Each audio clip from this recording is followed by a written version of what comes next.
Assalamualaikum warahmatullahi wabarakatuh. Nama saya Riri.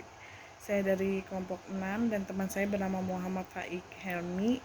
Di sini kami akan membahas materi tentang audit PDE. Pengertian dari PDE adalah pemrosesan data elektronik.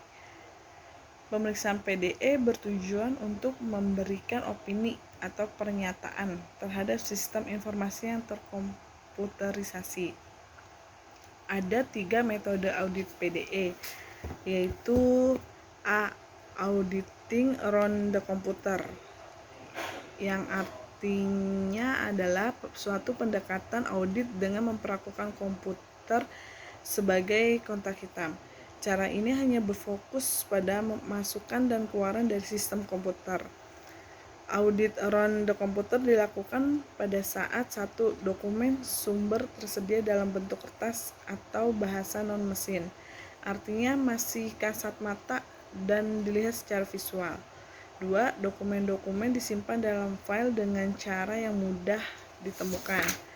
Ketiga itu keluaran dapat diperoleh dari daftar yang terinci dan auditor mudah menelusuri setiap transaksi dari dokumen sumber kepada keluaran dan sebaliknya. Kelebihan dari metode audit around the computer yaitu 1. Proses audit tidak memakan waktu lama karena hanya melakukan audit tidak secara mendalam.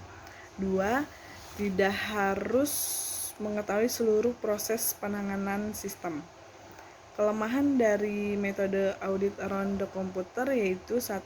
Umumnya database mencakup jumlah data yang banyak dan sulit untuk ditelusuri secara manual. Yang kedua itu tidak membuat auditor memahami sistem komputer lebih baik.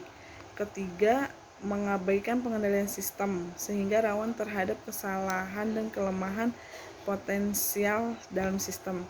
Keempat, lebih berkenaan dengan hal yang lalu daripada audit yang preventif.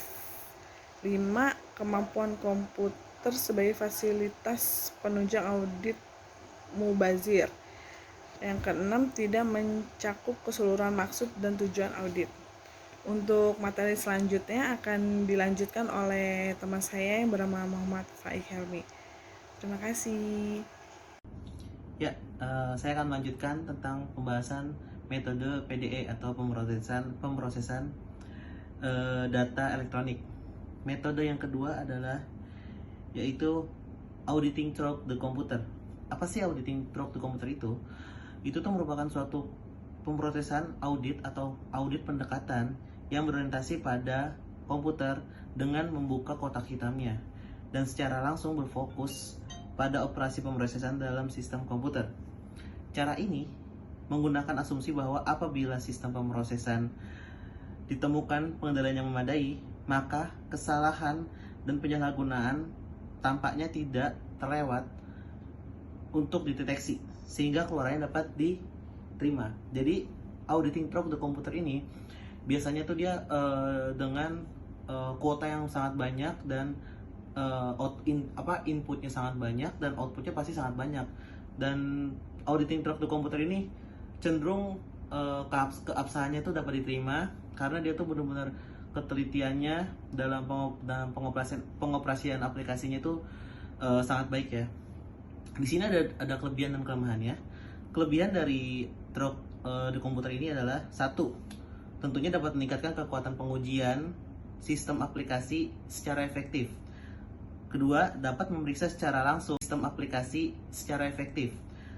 Kedua, dapat memeriksa secara langsung logika pemrosesan dan sistem aplikasi. Ketiga, kemampuan sistem dapat menangani perubahan dan kemungkinan kehilangan yang terjadi pada masa yang akan datang. Jadi kemampuan komputer through the computer ini dia tuh bisa menjaga data itu biar nggak kehilangan data, biar nggak kehapus data itu.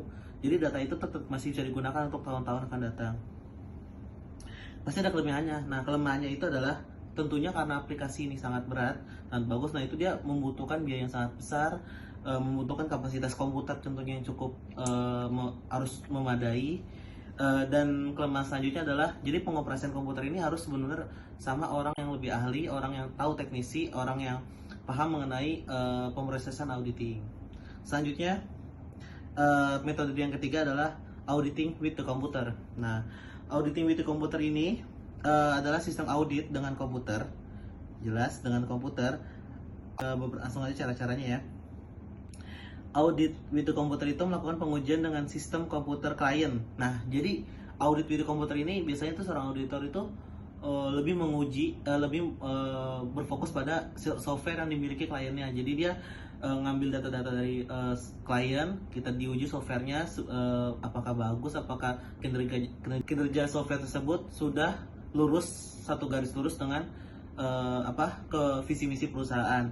Di with the computer itu lebih cenderung ke pemeriksaan hal tersebut.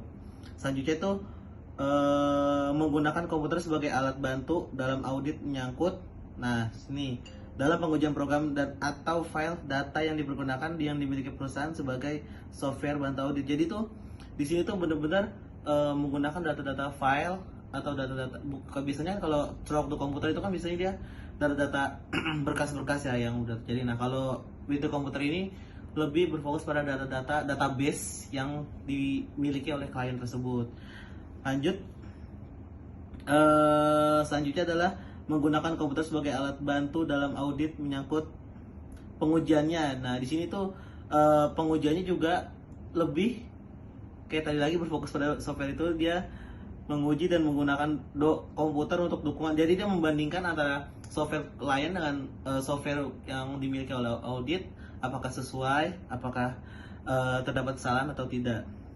Pada pendekatan ini, audit dilakukan dengan menggunakan komputer dan software untuk otomatisasi prosedur sistem kontrol audit atau SCARF atau snapshot, bisa juga tuh sebagai pengecekan dan lain sebagainya. Pendekatan audit dengan bantuan komputer merupakan cara audit yang sangat bermanfaat. Nah, ini justru cara yang sangat bermanfaat ya, khususnya dalam pengujian summatif atas file dan rekod perusahaan. Yang saya tahu sih dari ini tuh kelemahannya lumayan cukup berat ya, soalnya kadang-kadang kalau ini tuh kelemahannya kalau misalkan suatu klien tersebut kehilangan data, yang maksudnya data tidak lengkap tuh akan kesulitan menggunakan auditing sistem ini.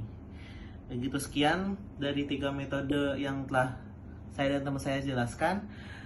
Mohon maaf atas salah kata. Saya akhiri. Wassalamualaikum warahmatullahi wabarakatuh.